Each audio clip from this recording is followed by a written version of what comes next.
कोई माना जाएगा सरकार ने छुड़वा रखे हैं तो। बात सही। सरकार ने छुड़वा रखे हैं। हाँ तो सरकार कोई माना जाए, इनका प्रबंध करना चाहिए सरकार को। क्या आपके क्षेत्र में आप खुद ही देख रहे हो, अगर ये बंदिश में होते या उनके खान पीन व्यवस्था रखी जाए गौशाला में तो बाहर नहीं निकलेंगे। उन्होंने ऐसा कोई आपको आश्वासन दिया, कोई राहत की बात करी? कोई आया ना आए हमारे घर पर। आपसे मिलने कोई नहीं आया? ना। कोई सरकारी आदमी आया? कोई नहीं आए, बे आए एक दिन बहादुरपुर बारे बे बैठ कर चले गए जिला पंचायत। तो कैसे गौशाला, काहे की गौशाला, कैसी गौशाला होती है? तो ये लोग झूठ बोलते हैं और झूठ बोलने के अलावा सिर्फ लोगों को बहकाना, गौशाला के नाम पे सिर्फ ये कि हम गाय की रक्षा कर रहे हैं। ये गाय के रक्षक नहीं है, ये गाय के भक्षक है। किसानों के हितैषी हो नहीं सकते, इसलिए कि अगर किसानों के हितैषी होते तो एक किसान की जान किसी हालत में नहीं।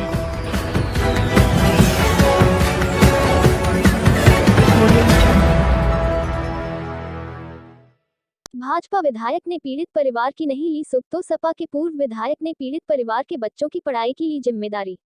नमस्कार, आप देख रहे हैं खबर बुलंद भारत। बरेली से जमीर अहमद की रिपोर्ट। उत्तर प्रदेश में योगी सरकार से आजादी पाने वाले आवारा सांडों का आतंक अपनी चरम सीमा पर है।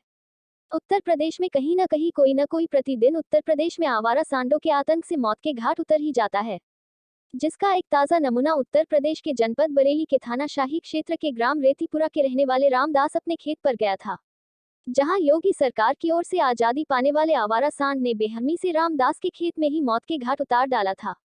मृतक रामदास के शव का पोस्टमार्टम भी हुआ था, पर सरकारी मशीनरी ने कोई नियम अनुसार कार्यवाही अमल में नहीं लाई है। और मीरगंज विधानसभा से भाजपा के विधायक DC वर्मा ने पीड़ित परिवार की सुख तक नहीं ली है, जिसकी खबर समाजवादी पार्टी के पूर्व विधायक सुल्तान बेग को हुई तो पूर्व विधायक सुल्तान बेग अपने काफिले के साथ आज पीड़ित परिवार से मिलने के लिए ग्राम रेतीपुरा पहुंचे और पीड़ित परिवार की आर्थिक सहायता करते हुए मृतक रामदास की बेटी की पढ़ाई की पूरी जिम्मेदारी ली और बेटी की शादी के समय पर भी सहयोग करने की बात कही। वहीं पर जिला पंचायत सदस्य राम बहादुर ने भी पीड़ित परिवार को आर्थिक मदद करते हुए पीड़ित परिवार को भरोसा दिलाया कि हम और हमारी समाजवादी पार्टी हर समय आपके साथ खड़ी है। आपको बताते चले और याद दिलाते चले कि उत्तर प्रदेश में योगी आदित्यनाथ के नेतृत्व में योगी सरकार आते ही गौभक्ति दिखाना शुरू हो गया, मगर योगी सरकार का समय तक खत्म होने को आ गया है। पर आज तक गौमाताएं लावारिस थी और लावारिस ही है। गौमाताओं के खाने तक के लिए योगी सरकार गौमाताओं को नहीं दे पा रही है, जिसके कारण भूखी प्यासी गौमाता और सांड किसानों की फसलें बर्बाद कर देते हैं। तो वही शहरों से निकलने वाले कचरे को खाकर गौमाताएं और सांड अपना पेट भरते हैं। वहीं पर नेशनल हाईवे पर झमघट लगाकर यातायात व्यवस्था को भी प्रभावित करते, तो वहीं नेशनल हाईवे पर दुर्घटना की शिकार भी हो जाती हैं गौमाताएं, जिससे गौमाताओं की दर्दनाक मौतें होती है। आज मृतक रामदास की पत्नी कमला देवी ने बताया, वहीं पर जिला पंचायत सदस्य राम बहादुर ने भी बताया। कमला देवी। आपके यहाँ किसकी मौत हुई है, किस कारण से हुई? बिजहर से भाई। आपके पति की? हाँ। कितने दिन पहले? आज 16वां दिन है वो। कितने? अच्छा, आज आपके घर पे कौन आया है इस मामले को लेकर? आज पुराने विधायक सुल्तान बेग। पुराने विधायक सुल्तान बेग जी आए। क्या कह रहे हैं उन्होंने? क्या आपको आश्वासन दिया? क्या मदद करने की बात कर रहे हैं आपसे? मदद ये करना है कि बेटी की पढ़ाई बताइए आप। जा कह रहा है लड़की पढ़ रही है, जब तक पढ़ाई तब तक हम देंगे खर्चा, और शादी हो गई तो हमसे कहियो हम देखेंगे आकर देंगे। अच्छा, ये कहा। जो मौजूदा विधायक हैं उन्होंने ऐसा कोई आपको आश्वासन दिया, कोई राहत की बात करी? कोई आया ना आए हमारे घर पर। आपसे मिलने कोई नहीं आया? ना। कोई सरकारी आदमी आया? कोई नहीं आए, बे आए एक दिन बहादुरपुर बारे बे बैठ कर चले गए। जिला पंचायत। राम बहादुर। क्या हैं आप? जिला पंचायत सदस्य। किस वार्ड से? वार्ड नंबर 29, विधानसभा मीरगंज। आज किस गांव में आप आए हैं? ग्राम पंचायत रेतीपुरा। रेतीपुरा जी। यहाँ पे एक व्यक्ति की मौत हुई है, किस कारणवश हुई है और कैसे हुई, ये जानकारी आपको है? जी, 2-3 दिन बाद पता चली थी कि बिजार के द्वारा मौत हुई थी। रोड बिजार किसका था वो? बिजार किसका? बिजार तो आपसे नहीं कहा है। बिजार किसी का नहीं है, नाम नहीं होता बिजार का। बिजार तो रोड पर मतलब जंगल में घूम रहे हैं। बिजार तो वो छोड़ दिए, आवारा होते पशु। आवारा पशु। इसके लिए तो योगी सरकार लगातार गौ भक्ति का नारा देकर और गौशाला बनवा रही है, तो वहाँ पे क्यों नहीं है? आपके गाँवों में क्यों आई है? गाँव में क्यों है? तो अगर गौशाला में होते तो गाँव में क्यों होते? गौशाला का इंतजाम सही नहीं है। गौशाला नहीं, इंतजाम। इंतजामात नहीं है। जैसे इंतजामात क्या होते हैं? उसमें पकड़ के पशु को खिलाना, बांधना, चार दीवारी सही करना, तो पशु बाहर नहीं निकलेगा। तो योगी सरकार जैसे कह रही है हम गौ सेवा कर रहे हैं और नहीं, अगर गप किया जाए तो हकीकत है, बाजार में रोड पे उतर रहे हैं, क्यों कर रहे हैं? आप खुद ही देख रहे हो।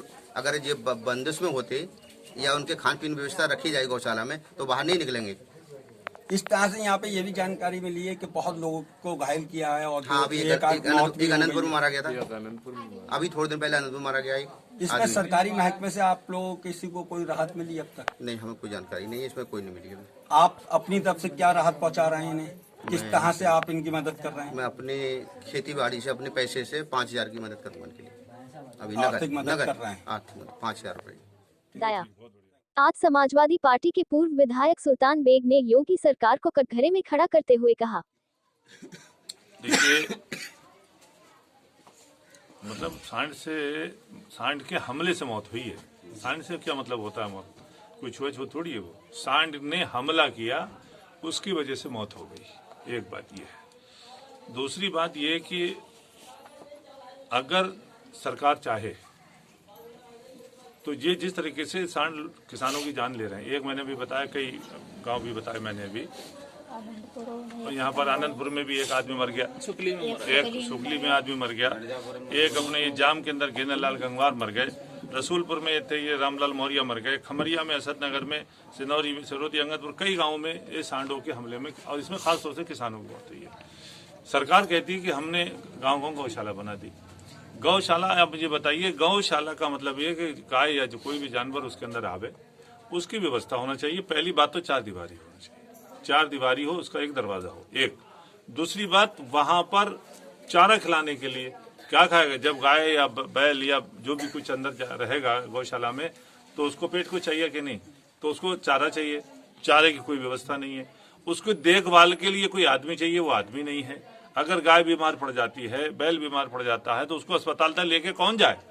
उसकी कोई व्यवस्था नहीं, ना कोई आदमी सरकार ने रखा है। झूठ ढकोसले के ऊपर ये सरकार चल रही है, झूठ बोलने के ऊपर काम करते हैं। कोई भी व्यवस्था कहीं पर भी गौशाला में, मतलब ये विधिवत तरीके से कोई व्यवस्था किसी भी गांव में नहीं है, किसी भी गांव। मैं आपको एक मिसाल, मैंने आपको बताया, ये गांव है यहाँ पर नौसना, वहां पर 20-25 गाय ऐसी लाके पकड़ के कर गए वन विभाग वाले, और उसके बाद वहां पर डंडा लगा दिया चारों तरफ से। वहां कोई खिलाने वाला नहीं था, उनको चारा खिलाने वाले। 20 गायों में से 9 गायें भूख से मर गई तड़प तड़प के, और बेशरम है ये सरकार के लोग। इसमें एक भी आदमी देखने ये नहीं किया कि भूख से मर गई, मतलब ये गाय, 9 गायें मर गई 20 में से। तो कैसे गौशाला, काहे की गौशाला, कैसी गौशाला होती है? तो ये लोग झूठ बोलते हैं, और झूठ बोलने के अलावा सिर्फ लोगों को बहकाना। गौशाला के नाम पे सिर्फ ये कि हम गाय की रक्षा कर रहे हैं, ये गाय के रक्षक नहीं है, ये गाय के भक्षक है। किसानों के हितैषी हो नहीं सकते, इसलिए कि अगर किसानों के हितैषी होते तो एक किसान की जान किसी हालत में नहीं जाती। दर्जनों किसान हमारे क्षेत्र में मारे गए। सबसे पहली बात मैं आपको बताऊं, जो मेरी जानकारी है, प्रथम दृष्टया जब ये मालूम हो जाए कि ये आवारा पशु जो है, इसके हमले से ये आदमी मर गया, व्यक्ति मर गया, ठीक है, सीधे सीधे डीएम 50,000 रुपए देने का उसको अधिकार है, सीधे सीधे 50,000 डीएम उसको दे सकता है, नंबर 1। नंबर 2, उसमें जब आदमी को मौत हो जाती है तो 2,500 से लेके 5,000 रुपए तक का अंत्येष्टि के लिए उस परिवार को दे सकता है। कौन? एसडीएम या तहसीलदार। तो ना तो डीएम फंड से कोई पैसा मिला, ना तहसीलदार ने, एसडीएम ने कोई पैसा दिया। और हद तो जब हो जाती है, मौजूदा विधायक हैं, मतलब ऐतिहासिक वोटों से जीती है, इस गांव के 98% लोगों ने उनको वोट दिया है। यहाँ आए भी, घर में भी आने की तकलीफ नहीं की, यहाँ बैठने की तकलीफ नहीं करी, आए गांव में ऐसी घूमते हुए चले गए। अरे जिसकी विधवा है कम से कम उससे मिल लेते, उसके बेटी है उससे बात कर लेते, उसका बेटा है उससे बात कर लेते, तो इनको तसल्ली होती। सांत्वना किसे दी जाएगी? गांव वालों को, या जिसका परिवार का आदमी मरा है उसको सांत्वना दोगे आप? किसको सांत्वना दोगे?